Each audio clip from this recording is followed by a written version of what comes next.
시작되면서 우리가 송구 영신 예배도 드리고 또 신년 특별 새벽 기도회로 많은 분들을 뵙긴 했지만 또 오늘 주일에 처음 뵙는 분들도 계셔서 새해 인사드립니다. 첫 주일 첫 시간 하나님 앞에 예배하시는 여러분들 모두에게 올 한 해 하나님이 주시는 은혜와 평강이 넘치시기를 주님의 이름으로 간절히 축원합니다.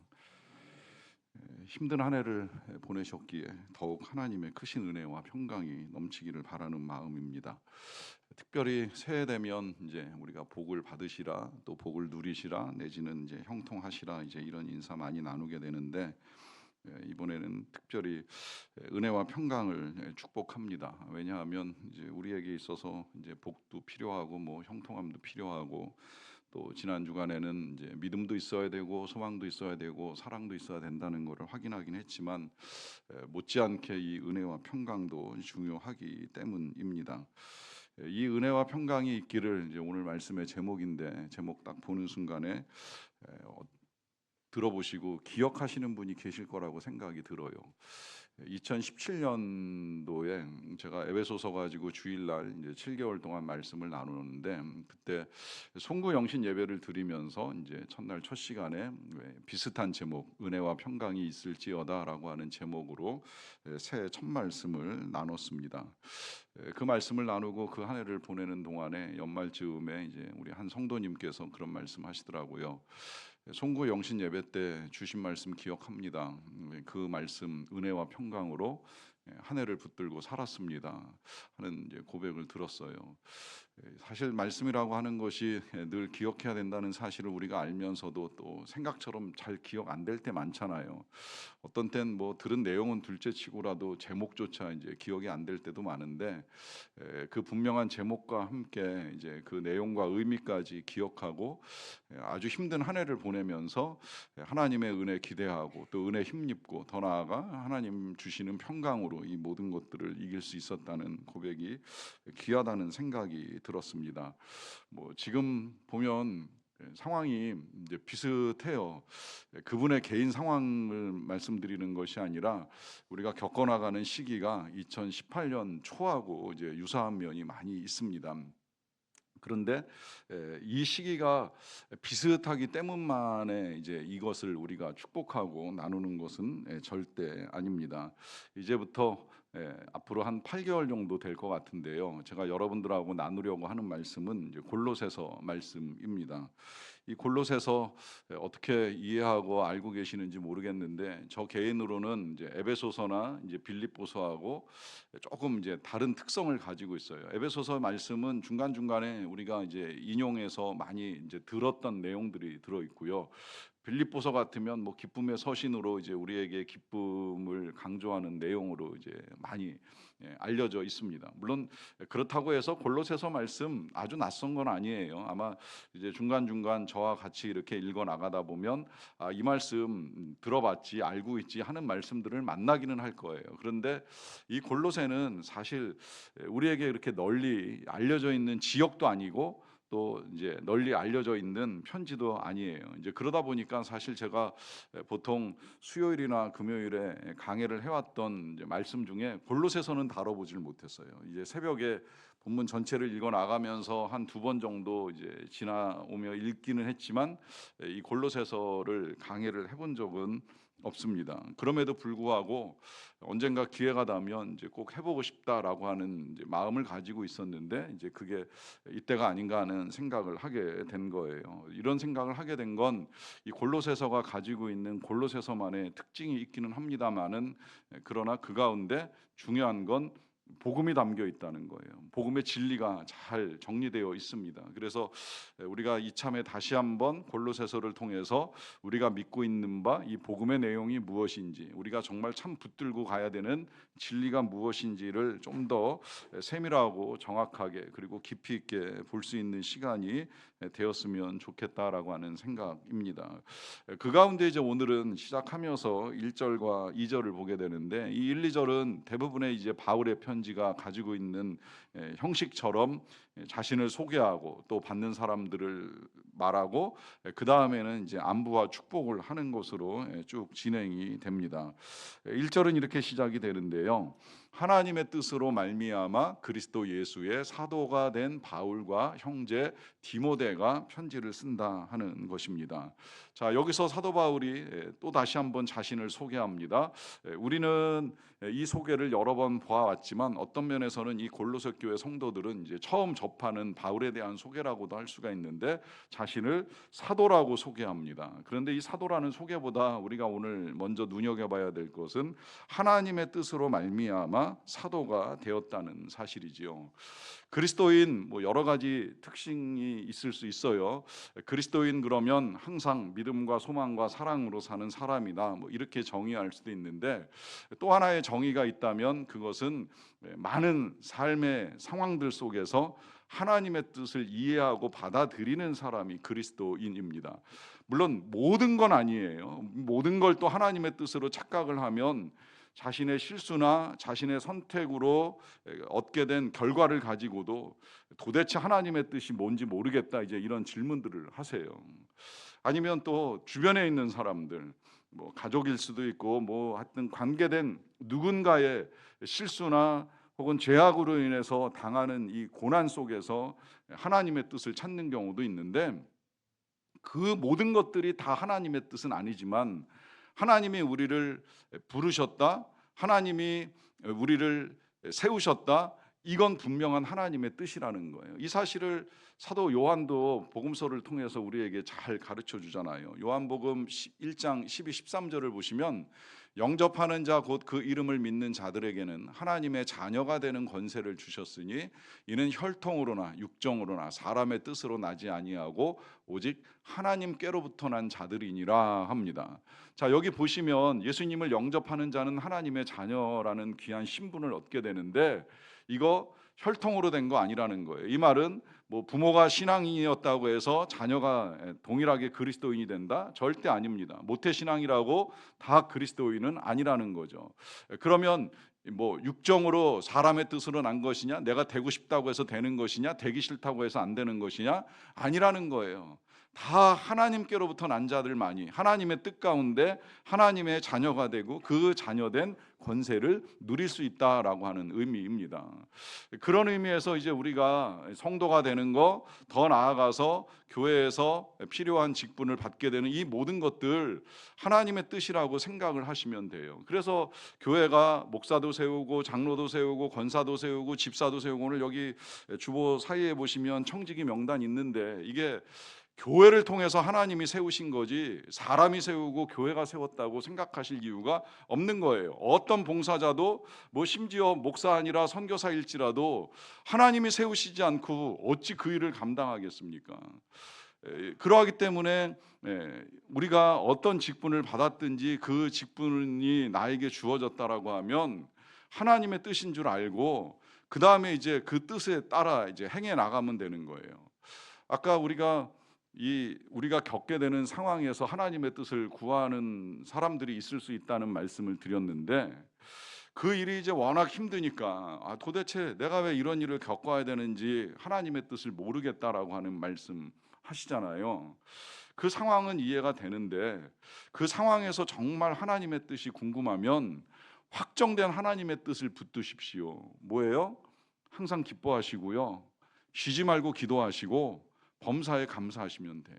이게 그리스도 예수 안에서 우리를 향하신 확정된 하나님의 뜻입니다.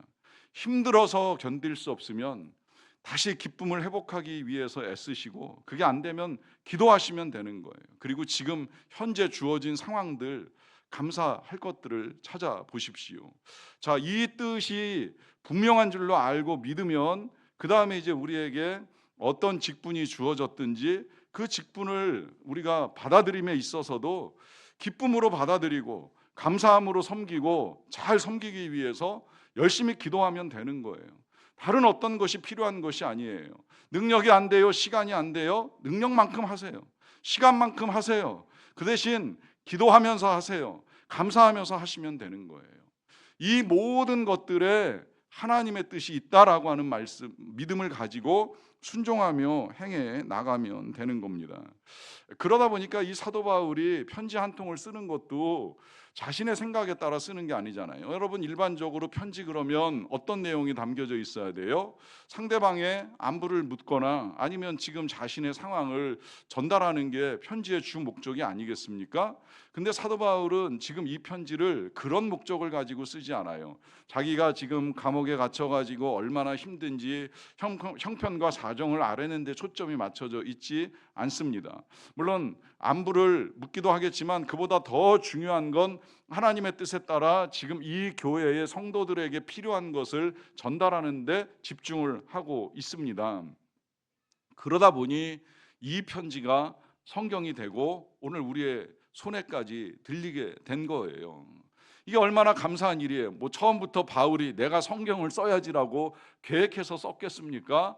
하나님의 뜻에 따라 지금 골로새 교회에 필요한 편지를 한 통 보내야 되겠구나. 그 뜻에 순종해서 필기구도 구하기 힘들고 종이도 구하기 힘든 시대에 전할 수 있는 내용을 다 빽빽하게 써가지고 또 보내는 방식도 뭐 지금처럼 메일이나 카톡도 아니고 사람 손에 들려가지고 몇 날 며칠 가서 전달해야 되는 이 어려운 과정들을 통해서 전하고자 했던 건 하나님의 뜻이었던 거예요. 하나님의 뜻에 순종했던 거예요. 그러다가 이게 어느 순간 성경이 돼서 우리의 손에 남겨지게 되었다는 사실이 감사하지요. 왜냐하면 이 바울의 편지는 그냥 단순히 오고 간 편지가 아니라 이 안에 진리가 있고 복음이 있거든요. 그러니까 이것이 성경이 된 것도요, 이게 성경이 되는 과정을 사람들이 모여서 회의하고 결정을 하기는 했지만 이 또한 하나님의 뜻으로 우리가 믿고 받아들일 수 있는 것이 그만한 가치가 있는 거예요. 아무리 사람들이 판단하고 결정하더라도 그만한 가치가 있으니까 세워지는 것이 아니겠습니까? 사람을 세울 때도 그런데 성경 한 권 한 권이 정해져 나가는 결정들을 할 때도 역시 하나님의 뜻 가운데 그만한 가치가 인정돼서 사람들이 성경으로 받아들인 거예요. 그리고 이 성경을 수많은 사람들이 수천 년 동안 믿어오면서 이 말씀을 믿고 순종하는 아름다운 일들을 이루어 왔지요. 그러는 가운데 이제 이 골로새 교회에 보내는 편지가 쓰여졌는데, 안타깝게도 이 골로새 교회는 우리에게 알려진 자료가 거의 없습니다. 골로새라고 하는 단어는 성경 전체에 오늘 이 1장 2절에 들어있는 내용이 전부입니다. 그리고 사도행전에 바울이 다녔던 선교지 중에 골로새는 들어있지 않아요. 그리고 요한계시록에 이 소아시아 7교회가 열거되는 중에도 골로새 교회는 들어있지가 않습니다. 그러다 보니까 이 교회 도대체 누가 어떻게 세운 교회야? 라고 하는 질문이 많이 제기가 되는데, 그냥 다들 추정하기는 사도 바울이 에베소에 이제 오래 머무는 기간이 있었잖아요. 그러다 보니까 이제 이 큰 도시 에베소에 나와서 뭔가 사업이나 장사를 하던 사람들 중에 바울이 전하는 복음과 메시지를 듣고 자기가 원래 이제 거하던 골로새, 이 거리가 한 100마일 정도 된다 그래요. 한 160km 정도 된다고 보통 그러는데, 이 정도 거리에 떨어져 있는 골로새에 가서 자기가 들은 걸 가지고 전하고 교회를 세우지 않았을까, 이제 이 정도 추정을 합니다. 실제로 우리나라에는 이제 곽선희 목사님 할아버님께서 원래 솥장사 하셨다 그러시더라고요. 그래서 이제 수레에다가 솥을 잔뜩 싣고서 이 지역 저 지역 다니면서 솥을 파는데, 황해도 소래에 갔다가, 이 소래가 우리나라에서 처음 교회가 세워진 데 아닙니까? 황해도 소래에 장사하러 갔다가 거기서 이제 이 복음을 듣게 되신 거예요. 그래가지고 예수님을 믿고 이제 원래 사시던 평양으로 이렇게 오셨는데, 평양 집 근처에 교회가 없으니까 하루에 4시간이나 5시간을 걸어 가셔가지고 이제 평양에 세워진 교회에서 예배를 드리시고 돌아오시고 하셨다는 거예요. 그래서 곽 목사님이 이 말씀하실 때 꼭 몇십 분 차 타고 오는 거 어렵게 생각하지 말고 열심히 교회 다니라고. 이제 할아버님은 5시간 걸어가서 예배드리고 5시간 걸어서 집에 와도 주일만 되면 그거 하나 하시기 위해서 새벽같이 일어나서 길 떠나고 오시고 하는 일들을 하셨다는 거예요. 그런데 이제 이것도 한 7년 정도 하시니까 힘들잖아요. 그래서 이제 그 멀리 떨어져 있는 그곳에서 섬기시는 선교사님하고 의논해서 이제 집 근처에 교회를 세웠으면 좋겠다. 그렇다고 해서 또 집 바로 옆에다 세우신 것도 아니고, 곽 목사님 말씀에 의하면 어렸을 때 어머니 손잡고 새벽기도 가는데 이런 눈길을, 지금 같은 이 눈길을 한 30분 정도 헤치고 걸어가서 새벽 예배 드리고 가만히 뒤집어 쓰고, 추우니까 뭐 난방이 제대로 됐겠어요. 그러니까 그냥 가만히 뒤집어 쓰고 한참 기도하다가 이제 그러고 왔다라고 하는 말씀하시는데, 그렇게 해서 이제 교회가 세워지고 그 교회에서 그 할아버지 그리고 이제 아들네 그리고 이제 곽 목사님까지 신앙생활 하시다가 피난을 내려오셨다는 거예요. 그러니까 이제 이렇게 하나의 교회가 세워지는 것처럼 이 골로새 교회도 에베소에서 누군가 바울의 복음을 들은 사람이 여기까지 와서 교회를 세운 거 아니겠는가, 이제 이렇게 추정을 합니다. 추정을 하는 건 안타까운 사연이 있어요. 왜냐하면 이 골로새는요, 다른 지역과 다르게 교회는커녕 지역의 흔적조차 남아있지가 않습니다. 보통 성지순례를 가면 비록 옛날 모습 그대로의 교회는 남아있지 않더라도 도시의 흔적이 남아있거나 그 흔적 중에서도 교회같이 보이는 데가 남아있거나 아니면 이제 교회를 기념해서 세운 교회가 세워져 있거든요. 그런데 이 골로새는 마지막에 이제 나오는 지명 그 히에라볼리와 라오디게아 그 중간 즈음에 이제 약간 요 세 군데가 이제 삼각 구도를 이루고 있는데, 거기에 지나가는 길에 노란색으로 아주 낡은 간판이 하나 딱 서 있습니다. 골로사이라고. 그래서 그 간판 있는 데서 차를 세우고 내려서 이렇게 걸어 올라가 보면 언덕 위에 있는 벌판에 아무것도 없어요. 오래전에 이제 지진에 의해서 도시 전체가 함몰이 되면서 남아있는 도시의 흔적조차 없는 데가 골로새예요. 그러다 보니까 정말 이 교회 어떻게 만들어지고 어떻게 신앙생활하고 했는지에 대해서 전혀 알 수 있는 길이 없는 거예요. 그럼에도 불구하고 감사한 건 골로새 교회도 사라지고 골로새 지역도 사라졌지만 이 편지가 우리에게 남겨져서 우리가 이 말씀과 함께 복음을 다시 들을 수 있다라고 하는 사실이 참으로 감사한 일이지요. 그러한 이 지역에 사도 바울이 편지를 썼는데요. 이 편지가 어떤 면에서 이렇게 읽어 나가다 보면 에베소서하고 이제 유사한 내용이 많이 들어 있습니다. 그래서 이 두 편지를 때로는 쌍둥이 서신이라고 하는 별명을 붙이기도 하는데, 아마도 추정하기는 이 사도 바울이 이제 한 군데 보내는 편지를 쓰고 나서 기왕에 편지를 보내는 거 골로새 지역에도 좀 보냈으면 좋겠다. 거기도 교회가 있고 성도들이 있다고 하는 소식이 들려왔으니 한 통을 더 써야 되겠다. 이제 이런 생각을 가지고 또 하나의 편지를 써서 이 편지를 들고 가는 사람 편에 함께 전달을 한 것이 아니겠는가라고 하는 생각을 합니다. 그러는 가운데 이제 이 지역이 어떤 상황이 되었든지 간에 중요한 건 이 편지를 받아드는 수신자를 향한 이제 호칭이라고 할 수가 있겠는데요. 보신 대로 2절에 이렇게 이제 말씀을 합니다. 골로새에 있는 성도들 곧 그리스도 안에서 신실한 형제들에게 편지한다라고 합니다. 자, 여기서 지금 이제 사도 바울이 자신이 쓰는 편지를 받아드는 사람들을 향한 호칭을 사용을 해요. 그 가운데 이 골로새서에 조금 두드러지는 호칭은 신실한 형제들이다라고 하는 호칭인데, 자, 지금 사도 바울은 어떻게 보면 정확히 본 적도 없고 만난 적도 없는 사람들을 향한 편지를 쓰지만 그들을 향하여 형제다라고 하는 호칭을 사용합니다.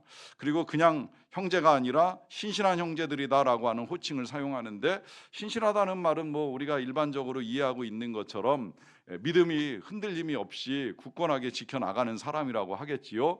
뭐 오락가락하는 사람, 왔다 갔다 하는 사람을 신실하다라고 말하기는 어렵잖아요. 그러니까 믿음을 성실하게 잘 지켜나가는 사람들을 신실하다고 할 수 있는데, 그 형제들을 일컬어서 사도 바울은 성도다라고 하는 표현을 사용합니다. 자, 이 성도다라고 하는 표현 저한테 아마 들어보신 분들 계실 거예요. 영어로 뭐라고 하는지 아시죠? 세인트라고 표현을 합니다. 자, 이 표현 정말 귀한 표현인 거예요. 우리가 세인트 그러면 과거에 성인 내지는 성자들에게 붙였던 호칭 아닙니까? 그런데 저도 그렇게만 알고 있었어요.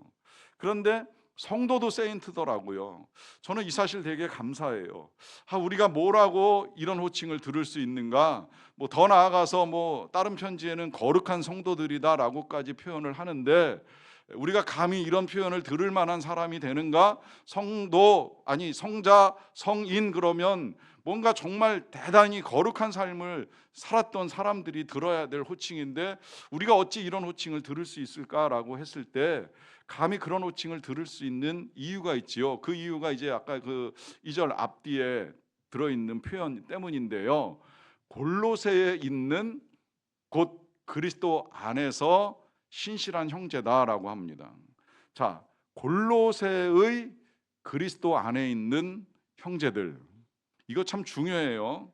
이거 그냥 쉽게 요즘 표현으로 바꿔서 말씀을 드리자면, 판교의 그리스도 안에 있는 사람들, 이렇게 되는 거예요. 아니라면 분당의, 아니라면 뭐 성남의 그리스도 안에 있는 성도들. 자, 뭐가 중요한지 아시지요? 어디에 있느냐? 판교냐 분당이냐 뭐 아니면 뭐 안양이냐 서울이냐, 지금 이게 중요하다는 것이 아니에요. 어디에 있느냐의 문제가 아니라 그리스도 안에 있느냐. 그리스도 안에 있기에 성도가 되고 신실한 형제가 되는 거예요. 중요한 건 우리가 이 땅에서 지금 어디에 살고 있느냐가 아니에요. 뭐 때때로 우리는 그 사는 걸 중요하게 여기기 때문에 여기 가서 살고 싶다, 저기서 사는 게 좋다, 이렇게 생각하며 살지 모르겠지만, 어디에서 살든지 늘 말씀드리지만 성경은 딱 둘 중에 하나로 나눕니다. 그리스도 안에 있느냐, 그리스도 밖에 있느냐. 늘 이원화되는 거예요. 어쩔 수 없어요. 주님을 믿는 선교사냐, 주님을 떠난 선교지냐, 나누듯이 그리스도 안에 있느냐에 따라 우리가 성도로 살아갈 수 있느냐 아니냐 하는 이 모든 문제가 결정난다 하는 사실입니다. 비록 살아가는 삶의 자리는 힘들고 어려운 상황이라 할지라도 그리스도 안에 있으면 우리는 거룩한 하나님의 나라의 백성으로서의 성도이고 또 하나님의 자녀로 살아갈 수 있다는 의미입니다. 그런 하나님의 성도들에게 이제 축복의 인사를 하는 것이지요. 우리 아버지 하나님으로부터 은혜와 평강이 너희에게 있을지어다라고 하는 축복입니다. 자, 여기서 이 은혜와 평강, 우리가 읽어가는 대부분의 편지에서 이 은혜와 평강을 축복합니다. 뭐 왜 축복하는지 이유는 분명하지요. 그것은 성도들의 삶에 있어서 꼭 있어야 될 것, 물론 믿음도 있어야 되고 소망도 있어야 되고 사랑도 있어야 되지만 뿐만 아니라 꼭 있어야 될 것을 다시 꼽자면 그것은 은혜와 평강 때문이라고 하는 것입니다. 왜냐하면 첫 번째 이유는 이 은혜 없으면 구원도 없는 거잖아요. 우리가 어떻게 구원을 받고 구원을 이룹니까? 전적인 하나님의 은혜예요. 뭐 구원을 위해서 여러 가지 조건이 있다 한들 누가 감히 그 조건을 충족시킬 만한 사람이 있겠습니까? 그런 우리들을 향한 하나님의 구원이 은혜로 나타난 거예요. 그것도 조건 없이 임한 거예요. 그래서 우리가 은혜로 선물 같은 구원을 값없이 받았습니다. 그런데 문제는 이 은혜를 구원에 있어서만 필요한 것으로 착각하는 사람들이 있어요. 그래서 나 예수 믿고 천국 가면 되지, 이 수준의 은혜만을 헤아리는 사람이 있습니다. 여러분, 절대 그렇지 않지요. 우리는 사실 살아가면서 모든 상황들 속에서 은혜 없이 살아갈 수는 없는 거예요. 왜냐하면 하나님의 은혜가 없으면 평강도 있을 수가 없는 것이거든요. 그러니까 만약에 지금 내가 뭔가 평안하지 않다, 불편하다, 이런 느낌이 들면 나에게 은혜가 있는가 잘 헤아려 보세요. 은혜가 없든지 아니면 은혜를 모르든지 둘 중에 하나인 거예요. 하나님의 은혜가 있고 그 은혜를 헤아릴 수만 있다면 얼마든지 어떤 상황 속에서도 우리는 평안하게 살아갈 수가 있습니다. 사람이 힘들어하는 상황 중에 감옥에 가는 걸 좋아할 사람이 어디 있겠어요?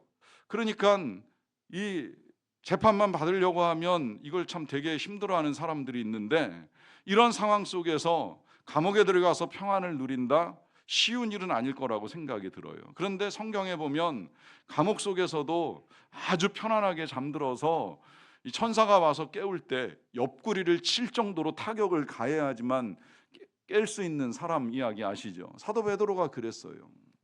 복음 전하다가 붙잡혀 가지고 감옥에 갇혀서 아직 재판도 받기 전인데 그는 평안히 잠듭니다. 깊이 잠들었어요.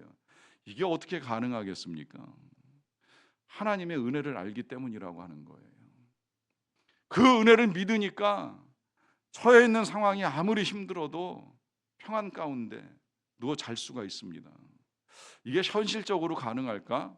제가 감사하게도 몇 년 전에 실제 유사한 일을 겪은 분을 한번 만났는데요. 2018년에 감옥에 가신 분이 있어요. 우리 교회 성도님은 아닌데 제가 섬겼던 교회 권사님 아드님인데 어떻게 하다가 이제 얽혀가지고 감옥에서 시간을 보냈습니다. 그 시간을 보낸 게 그의 여름이었어요. 그의 여름 기억하십니까? 얼마나 더웠는지. 여러분, 더우면 감옥 생활이 훨씬 더 힘들어지는 거 아시죠? 제가 들은 바로는 감옥에서 겨울은 나기 쉬워도 여름은 나기가 힘들다 그래요. 왠지 아시죠? 겨울은 추우니까 죄수들끼리 서로 끌어안고 부둥켜 안고 지내는데 아무 어려움이 없다는 거예요. 그런데 여름은 냉방이 원하는 만큼 안 되기 때문에 그 땀 냄새, 사람하고 부딪힐 때 그 끈적거림, 이루 말할 수 없이 고통스럽다는 겁니다. 근데 이 청년이 그 감옥 속에서 매일같이 하나님의 말씀을 읽으면서 은혜를 받은 거예요. 그 은혜를 받으니까 감옥에서 사람들을 섬기는 거예요. 섬기면서 더운 줄도 모르고 기쁘게 여름을 난 거예요. 그러다가 9월 중순에 가석방이 되고 가석방 되는 날 낮에 저부터 찾아왔어요. 그래서 이제 이야기를 나눴기 때문에 이제 제가 그 모든 상황들을 듣게 됐는데 얼마나 힘들었냐고, 얼마나 괴로웠냐고, 그 여름에 그 힘든 시간을 어떻게 보냈냐고 했더니 하나도 힘들지 않았어요. 하나님의 은혜가 있었거든요 라고 하는 고백을 하더라고요. 평강이 다른 데서 오는 게 아닙니다. 하나님의 은혜가 있을 때, 그 은혜를 알 때 평강이 오는 거예요. 이걸 우리가 모르기 때문에 나를 평안하게 해줄게 뭔가 사람들이 엉뚱한 걸 찾아 헤매잖아요. 돈이 많으면 평안할 것 같다? 절대 그렇지 않습니다. 뭐 편안할 수는 있어요. 몸이 좀 편할지는 모르겠어요. 그러나 돈 많고도 불안한 인생 사는 사람 적지 않아요. 권력지면 평안할 줄 알았지요. 여러분, 어떤 권력자가 평안해서 정말 국민을 넉넉히 사랑하는 마음으로 통치를 해나갑니까? 그 불안함들을 다 떨치지 못하니까 자기 이익에 따라 당리당략에 따라서 결정해 나가기 위하여 애를 쓰는 거 아니겠습니까? 그만큼 세상에서 우리에게 평안을 가져다 줄 수 있는 건 없다는 거예요. 오직 하나님의 은혜로만이 가능하다는 거예요. 문제는 이 은혜가 어느 때는 임하고 어느 때는 임하지 않는 것이 아닙니다. 사실 하나님의 은혜가 우리를 떠난 적은 없지요. 문제는 이 은혜를 아는 사람이 있고 모르는 사람이 있는 거예요. 그러면 왜 알고 왜 모르겠습니까? 하나님의 은혜가 하나님의 말씀을 통해서 확인이 되고 하나님의 사건들을 통해서 확인이 되는데 이걸 생각하고 경험할 시간이 없던 거예요. 제가 올 한 해를 시작하면서 여러분들에게 묵상을 강요하는 이유, 묵상을 하자고 말씀을 드리는 이유가 바로 여기에 있는 겁니다. 하나님의 은혜를 어떻게 확인하겠습니까? 하나님 말씀 떠나서 내 눈에 보이는 것으로 내 손에 잡히는 것으로만 확인하겠다? 그러니까 이제 우리가 은혜를 헤아리는데 어려움을 겪고 있는 거예요. 왜? 보이는 것도 없고 잡히는 것도 없거든요. 그런데 하나님의 말씀을 읽어나가고 읽으면서 생각하고 또 여쭤보고 듣고 하다 보면 정말 많은 하나님의 은혜가 있다는 사실을 헤아리게 됩니다. 엄청난 하나님의 은혜가 우리에게 있다는 사실을 깨닫게 돼요. 제가 어제 새벽에도 그런 간증을 나눠드렸잖아요. 나도 모르고 있었고 나도 힘들었는데 하나님께 나가서 하나님의 은혜를 헤아리다 보니 그 은혜가 얼마나 큰 줄 알고 그 은혜를 힘입으니 힘든 일이 사라지더라 하는 간증, 감히 제가 여러분들께 드리는 이유는 우리를 향한 하나님의 사랑이 한결같기 때문입니다. 변함없는 사랑으로 우리를 사랑하십니다. 여러분, 세상에서 우리가 평안을 얻기 위하여 사람의 도움을 받을 수 있어요. 사람의 도움을 요청합니다. 사실 범죄자 때문에 평안이 깨지는 사람들이 있다고 한다면 그 범죄자를 처리해 줄 경찰관의 도움을 받는 거 맞잖아요. 그런데 매일같이 경찰이 와서 도와줄 수는 없는 노릇이잖아요. 그러니까 잠깐 범죄자를 쫓는데 도움을 받지만 그 불안감이 해소가 안 되는 거예요. 우리에게 있어서 지속적인 평안은 하나님께로부터 임합니다. 하나님이 주시는 은혜로만이 가능합니다. 그러하기에 올 한 해 그리스도 안에서 하나님의 은혜와 평강이 여러분들에게 충만하시기를 간절히 축원합니다. 같이 기도하겠습니다. 우리 한 해를 시작하면서 하나님의 말씀을 들었습니다.